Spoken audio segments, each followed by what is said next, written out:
Okay, and we're back. Okay, these are questions. We're gonna the second part of tonight.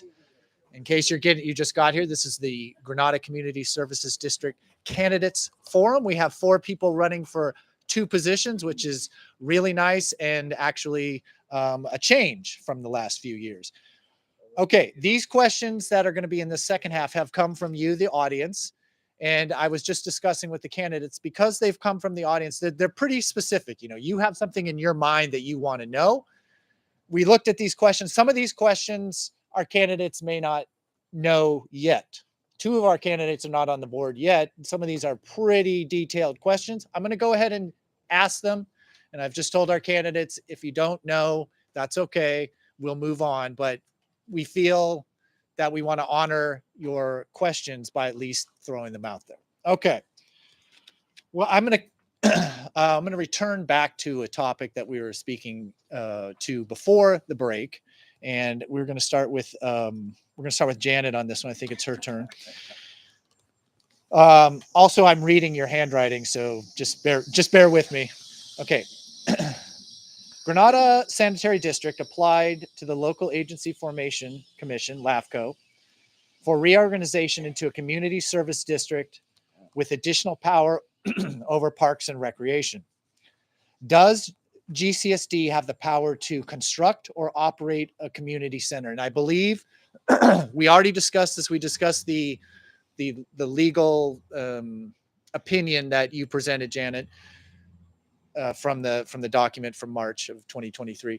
I think what we would like to hear now is, what is your personal opinion, not the attorney's, but what is your personal opinion on whether or not, if you were the attorney, I'm sorry, whoever's question says, I'm now paraphrasing it into my own words.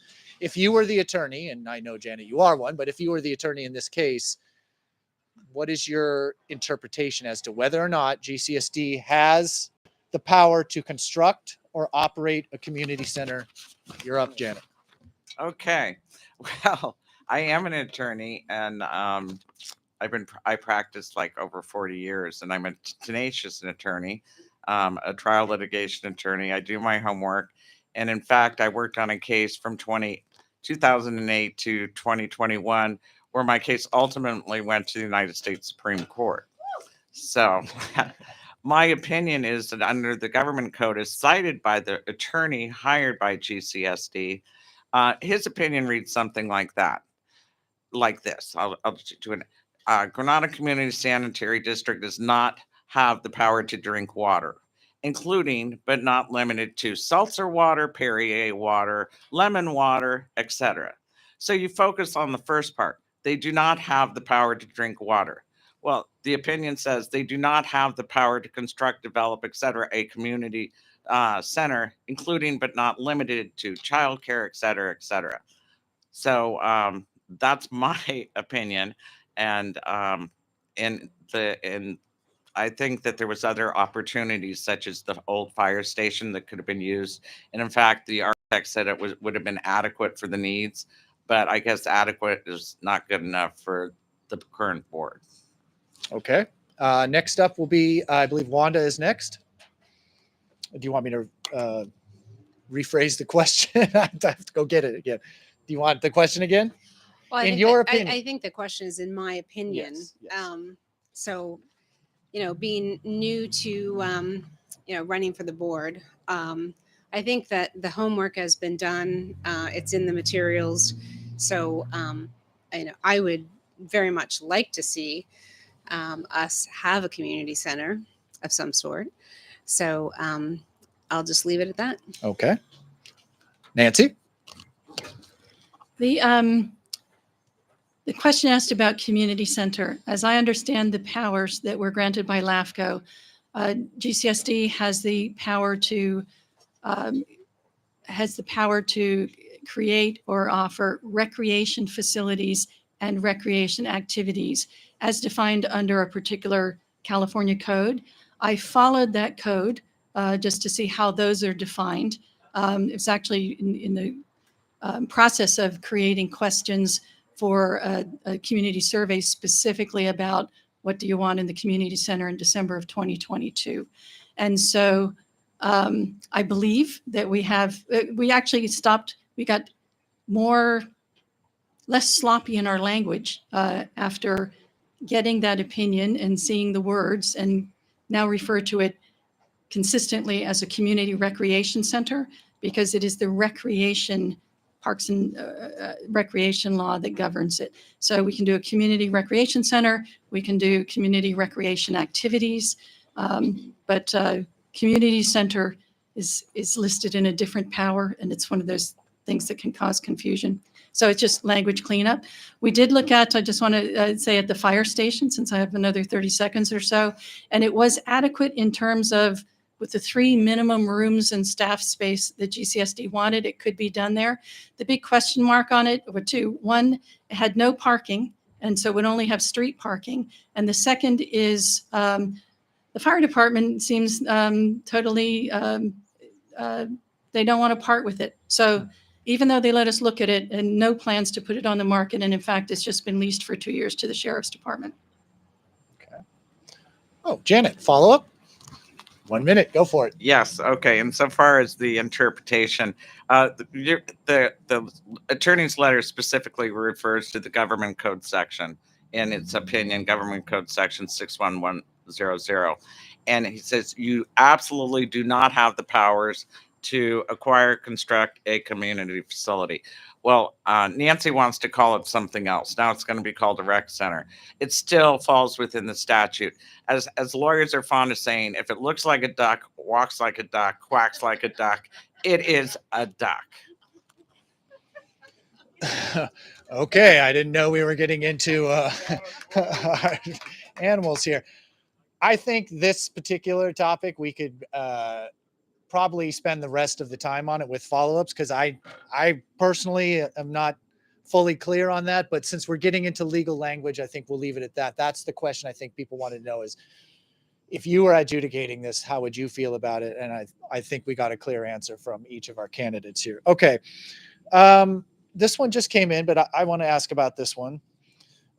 When we think about El Granada and the rate district that we're in for GCSD, I know on my block, every vacant lot has been filled in and built up over the past 20 years or so. And so this question is kind of goes to that is infrastructure. What are we doing about the current sewer load? More use equals more need. And so if I can kind of leverage off of what I think this question is, and this will be for Nancy, you will start this one. Do we have enough capacity? And is it scalable? As if we continue to build out on the mid-coast, do we have the capacity? One, sorry. Was that close? Yes, to whoever asked this question? Okay. I'm going to take that as a yes. That's my adjudication. Yes. Okay, the normal use that I'm casting, we get a report on this every month, of the plant. The plant has a capacity of about 15 million gallons a day. And normal use, it runs like 7 to 8 or less. Barbara knows the answer. She's on the sewer board. I have that excitement to come if I'm reelected. So it has plenty of capacity in a normal use. In wet weather, when more groundwater infiltrates into the pipes, it goes up. And actually, there have been a couple storms in the last 3 years when it got very close to its capacity.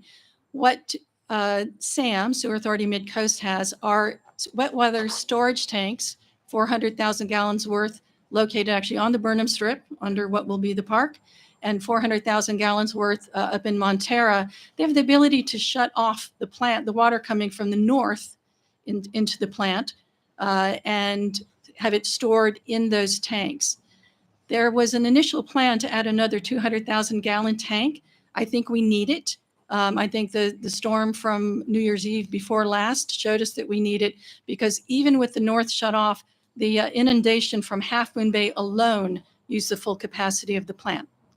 And so there probably needs to be a way to get overflow from what's coming into Half Moon Bay. And there's a forensic investigation going on to determine why their use went up like triple in that storm. So I think we do need more wastewater storage tanks, and that helps the capacity problem. We only, I look at our assistant directors who are out there. We, in GCSD, we only give about 6 sewer permits a year, not a lot. It feels like a lot, and most of them are ADUs. So that holds the capacity down. I'm done. Okay, sounds good. Wanda?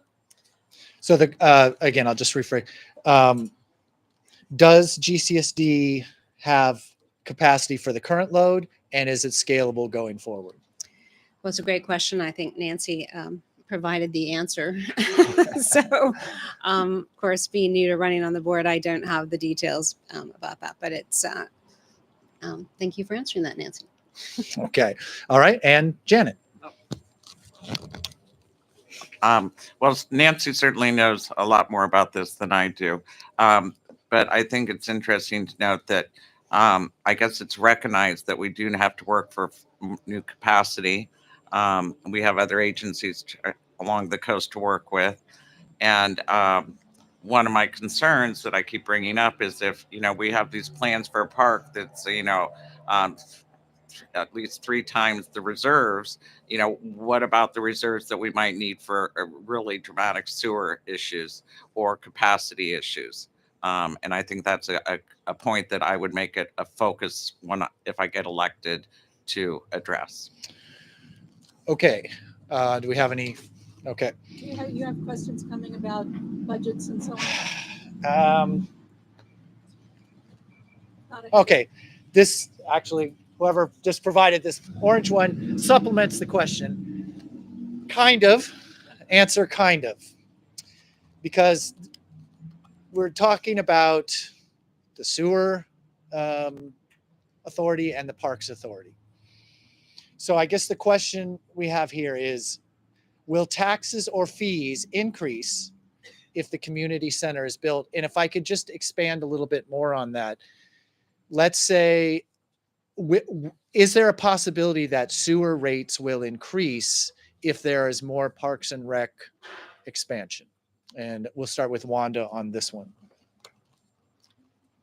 My current understanding is that the funds come from property taxes, our existing property taxes, and that the rates will not increase. But, I think that my opinion going forward is to just kind of use my knowledge and business oversight to make sure that I'm providing as much, information and experience that I have to, to communicate that with the community, so everyone is well aware of the issues and what's going on. Okay, let's go with Nancy next. Again, the question was, will taxes or fees increase if the community center is built or other Parks and Rec facilities are planned and built? The one of the pieces of information on the table over there is the GCSD budget. And GCSD holds separate budgets for sewers versus parks and recreation. The sewer budget is funded by sewer fees that are collected on property taxes, and they can only be used for sewer expenses. So there's the revenue is sewer fees, and there is currently about more than a $3 million reserve. Some expenses coming up with some major replacements that SAM needs to do. SAM, the expenses that pass through GCSD to SAM is about 70% of the sewer fees. There's separate budget for Parks and Rec is funded only by property tax. Special districts get an allocation of your property tax. It's a fraction of 1%. Projected this year to be $940,000. ERAF that Janet mentioned is actually a refund of property tax that were beyond what they needed to top up education budgets. Both together are $1.2 million this year. And there's a separate reserve for Parks and Rec. The park is not going to be, the park and community center are not going to be funded with reserves. That's not generally how public projects work, as I've learned over the few years that I've been there. It will be funded through a combination of long-term financing that we can use because we have this guaranteed income that some like city parks departments don't have. We can get long-term financing, that plus grants. And we've already been socializing our state and local representatives and even Barbara has collared Sam Licardo and Evan Lowe about our projects. And we have a public relations firm, the one that helped Half Moon Bay get a $4.7 million grant that's helping them renovate Carter Park. That's how a lot of things get funded. And so we'll maintain a good reserve, pay for maintenance, and pay staff, and still get a park and community center. Okay, and Janet. Thank you. I want to thank Natalie and tell everyone that Natalie was kind enough to put the budget out for GCSD over there. I firmly believe that if you have 2019 budgets that do not even include the event center that are over 4 times your current reserves, and then you turn around and you tell me, well, don't worry about that, we're not going to burn for our reserves because we're going to get a loan, so we're going to further indebt the district and commit ourselves to a loan to fund this. I think that the amount of the loan that they're talking about, they don't even know. I think that you look at some of the projections here, it just doesn't make sense. Taxes will have to go up. They're going to have to turn to us. They've had years and years to look into these grants. I've never heard a word about a firm grant or where additional funds will come from, except from a bank and further loans. And they already took a loan to buy Picasso for 1.8 million. And I don't think that was a wise use of funds. Okay, do we have any follow-up? Okay, Nancy, 1 minute. Yes. We actually, there was a projection, a cash flow projection that I asked the general manager to do a couple of years ago. And it did include on there that we would finance Picasso property. That ended up not being financed because it's being leased to a commercial business right now. It would have been much unfavorable terms. And so it was paid for out of reserves. There's something else that I wanted to say, but I can't remember now. That's enough. It happens to the best of us. Oh, Wanda, yes, 1 minute. Sure. Yeah, I have one other thing to add, and that is, in my experience in working with in business, but with government accounts, projects are relied upon through grants. So it is a very common process to not have like an entire plan baked out, because you're constantly seeking grants and funding to finish plans. And that's the way it works. Okay, that is the way it works. Hard stop. Okay. All right. So again, I'm needing to rephrase these questions. Some of them are phrased in such a way that really only a board member could answer. Well, why did you do this? And that's not really fair. We're trying to have a fair forum here. So I'm trying to rephrase these questions to be, what would you do? What are your thoughts about this type of thing? So this question is back to the, excuse me, back to the community center / preschool. I'll read the direct question and then I'll try to rephrase in a way that we can address the panel here. Why can an extension to Picasso Preschool not be approved while the planning process is in flux? And then kind of like an addendum to that question, it has been mentioned that El Granada is changing. New young families are coming in, but there's not many answers for schools. What is your response to assisting with this? So again, I think that question, if I understand it correctly, is if the preschool is going away and we've got more young families coming in, where does that leave us? And so if I can rephrase this question back here, let's start with the first part. Why can an extension to Picasso Preschool not be approved while the planning process is in flux? So the person we are wanting to know, and not just to Nancy, but to the other candidates, if you were on the board, how would you address this situation where we're waiting for the planning process, but in the meantime, what do we do about the preschool? How would you address that kind of conundrum? And we'll start with Janet. Well, to address the conundrum short term, Picasso Preschool right now, it's pretty much on month to month.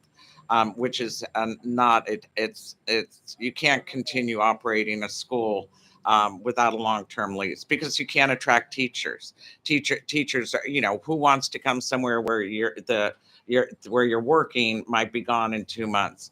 So I would certainly, and it's going to take, to go through planning. This current plan, I mean, it hasn't even been approved by the City and County of San Mateo Planning. It hasn't been approved by Coastal Commission.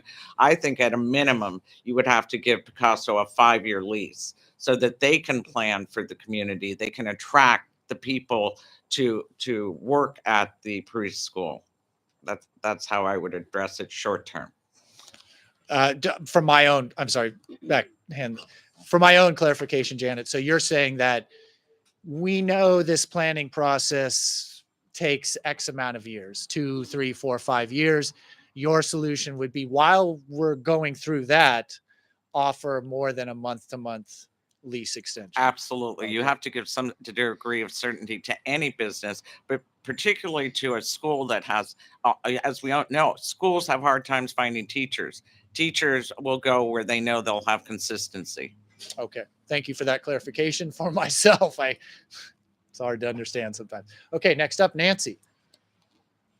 At the point that GCSD acquired Picasso Preschool, the lease was on a month-to-month basis. My understanding is the business owner initially had a 5-year lease that she could have renewed for another 5 years, but at the 5-year point went year to year. And then, obviously during the pandemic, particularly that first year with the difficulties there, asked the owner at that time to go month to month. So it was month to month at the point that GCSD acquired it.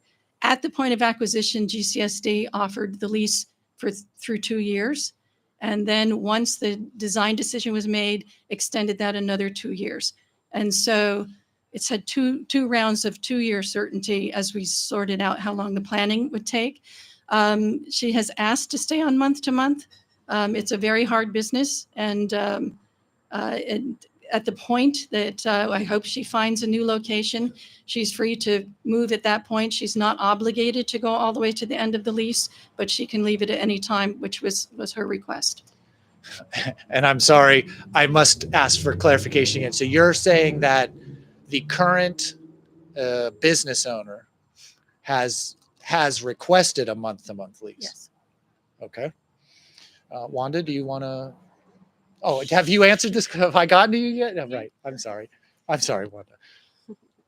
I can just add a few points. In any business, it's a two-way street. So you've got GCSD and then you've got the business owner. So, one can't, function without the other. So if the business owner wants to go month to month and GCSD is being flexible, then to me, that's a win-win. Okay. Janet has a follow-up. Sorry, Janet.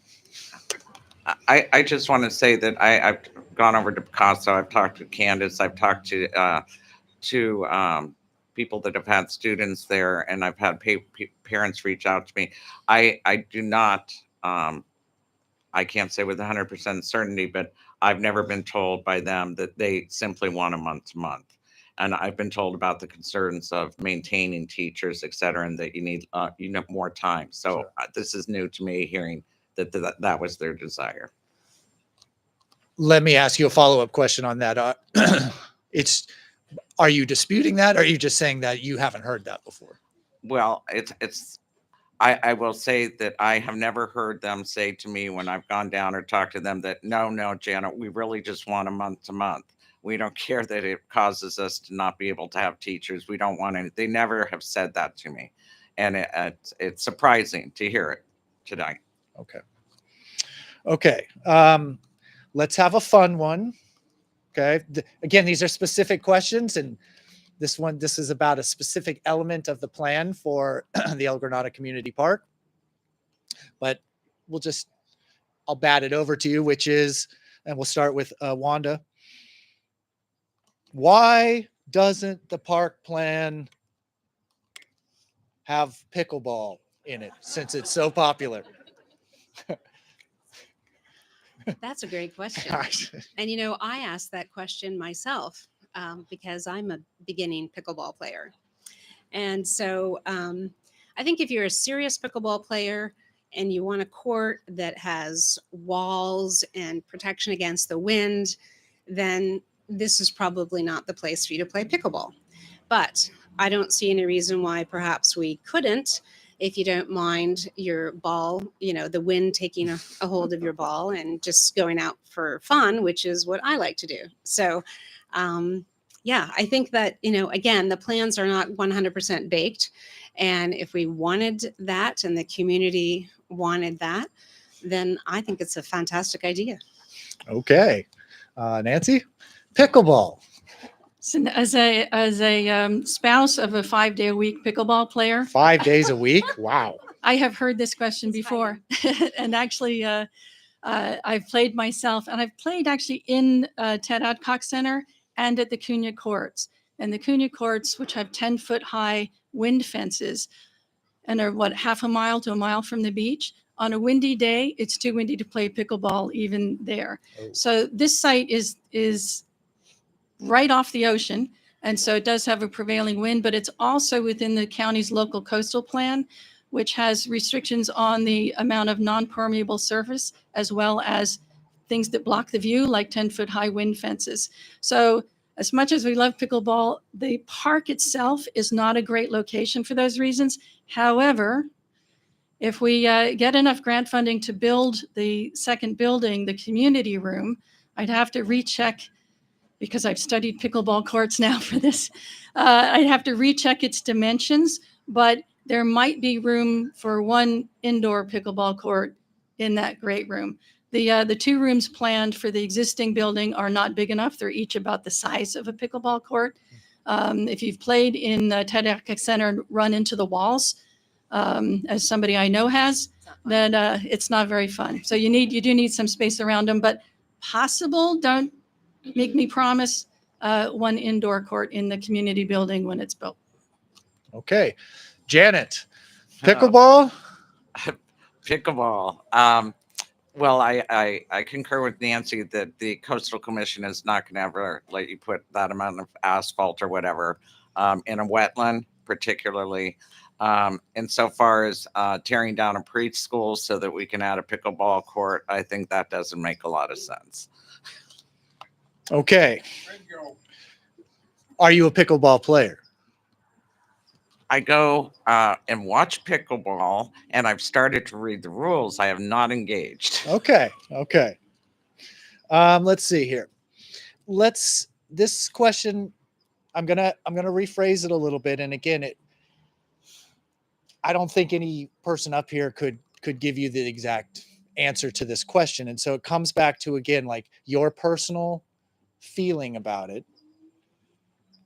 And I'm rephrasing the question. I apologize to, this person actually put their name. Dale? Okay, I'm doing the best I can, Dale. So the Dale's original question is, what percentage of the population use community centers? So in any kind of community, what percentage of the population uses that?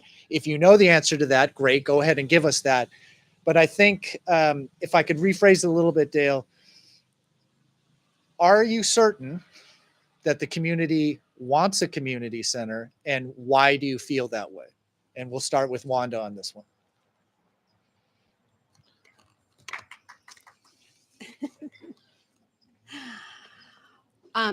I think that I don't know the definitive answer as far as the numbers. However, I do feel, after being an El Granada resident for over 25 years, and going into driving into Half Moon Bay for the community centers that we have there for services. I think having our own on the Mid Coast, especially knowing that Senior Coastsiders, the Boys and Girls Club, have expressed interest in delivering programs here in El Granada, I think would be really great for the community. And both of those organizations serve a tremendous amount of our population. Okay, thank you very much. Let's go to Nancy on this one. The part of the basis for GCSD requesting Parks and Recreation powers was based on needs analyses that were done by San Mateo County Parks, who projected the need for a number of parks, and their projection was a 14,000 square foot community recreation center, which they could never find funding for. So it's really GCSD putting up its property tax money to fund these things was sort of the basis.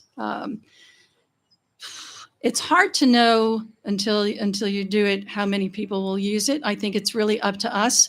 Our assistant, the GCSD's assistant general manager, came to GCSD from Senior Coastsiders, where she was the programming director.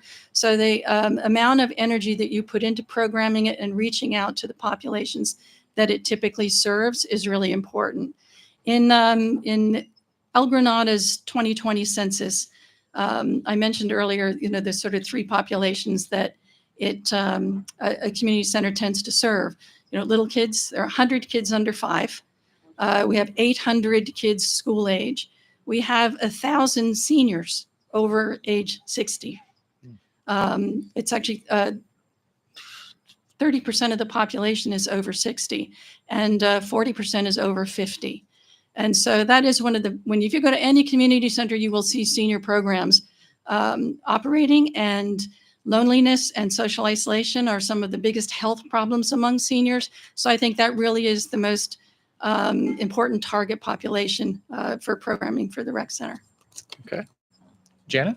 I have never seen anything statistical in regard to community centers, and I think it would be variable depending on the community, as Nancy pointed out, that different demographics of the community, older, et cetera.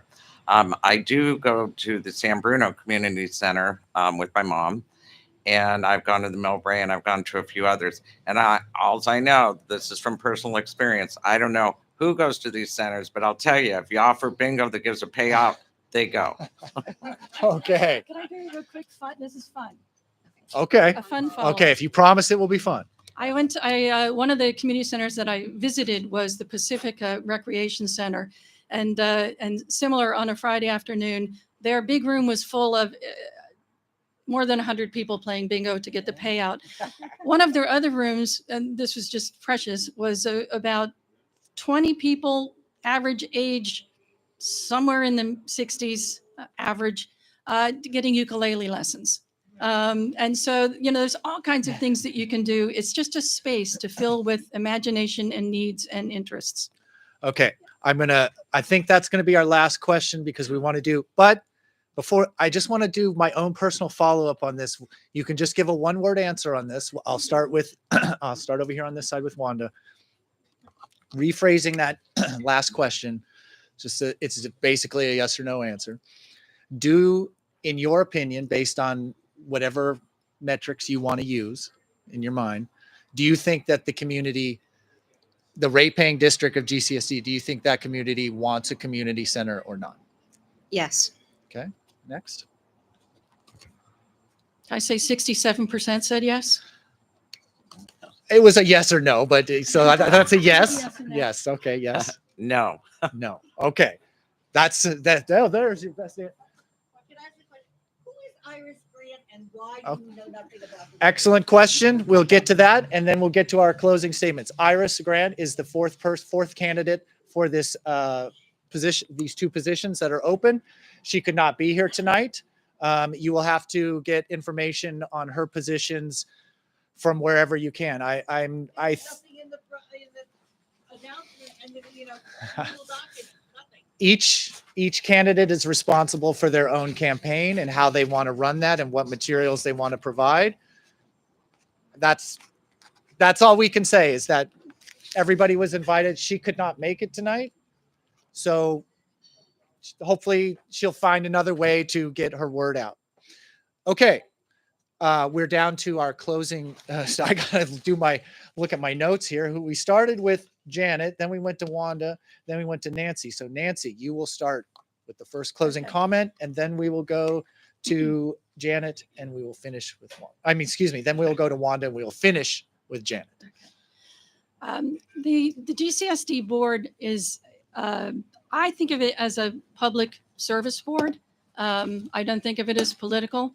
When I retired, having never done much to support my community and how it worked and how it ran, and all the time I was working, I moved here with the intent that I would use my time and skills in whatever way they could be useful to the community. And that's why I joined the Parks Advisory Committee and ultimately ran for the board. The board is actually fairly young right now. Barbara Dye's been on it 7 years. 2 members have been on only 2 years. So I think a second 4-year term, I would be bringing the experience of 7 years between the PAC and board to it. And I think as young as it is, with one of the incumbents retiring, that's important. So thank you, and thank you for your attention. Thank you, Nancy. We go to Wanda now.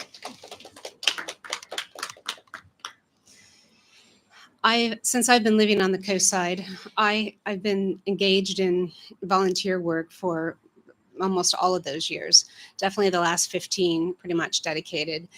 And I think that, volunteering and being on GCSD is kind of a next step in my own personal growth from really wanting to connect at a deeper level with the community. I think I see a lot of need in El Granada for services as our community continues to grow.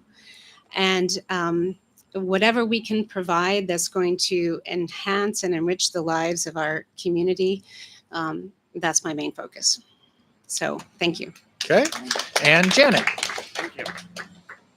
Well, first I want to thank you, Ruben, for the great job in the question. Thank you. Going back to my budgetary concerns, when you look at the budget, and I encourage you to take that, you have to look where right now with the reserves that we have, a great deal of the quote income, close quote, that GCSD is reporting as interest income. And that's gone up because, yes, it is true, Nancy, Barbara, and I don't appreciate you making faces continually all night.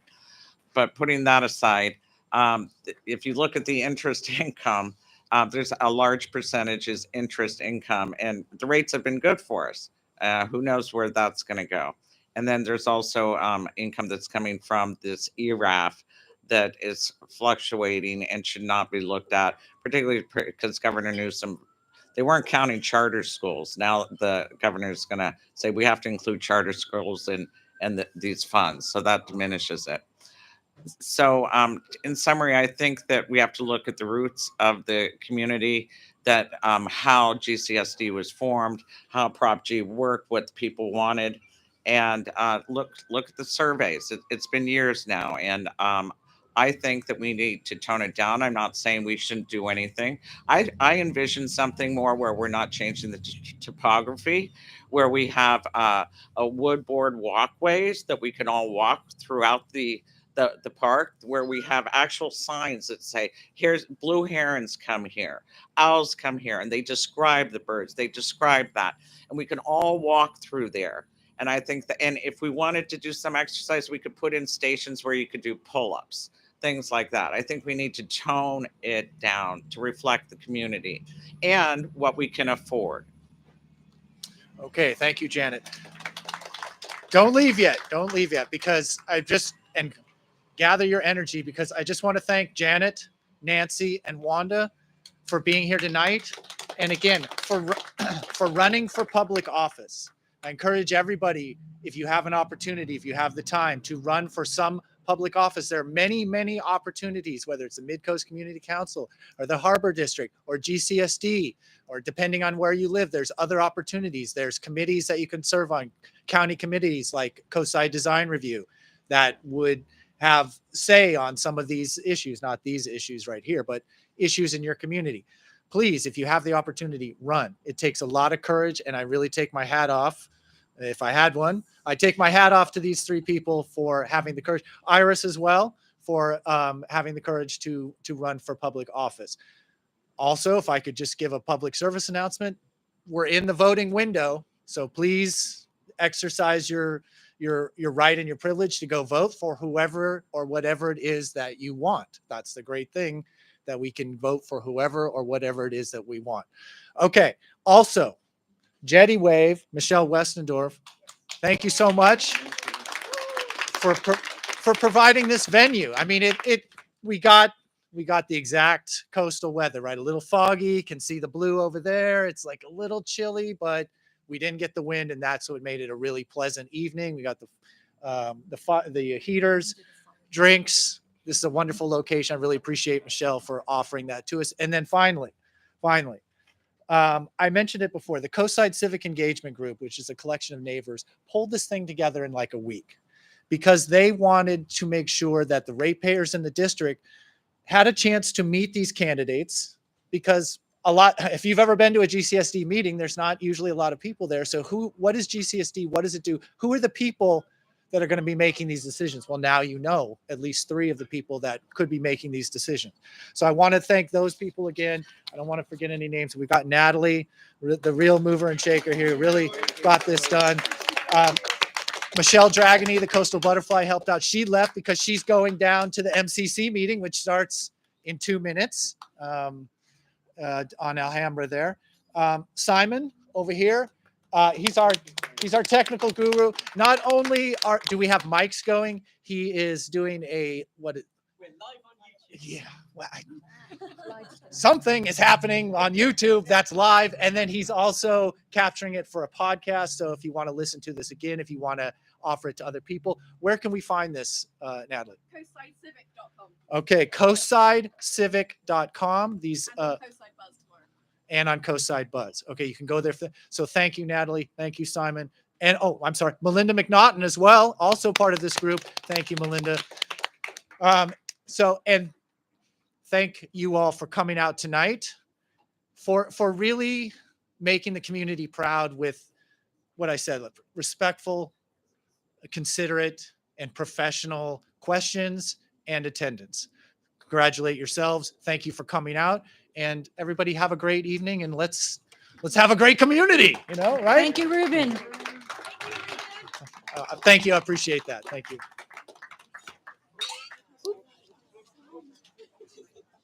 Great job. Great job, everybody.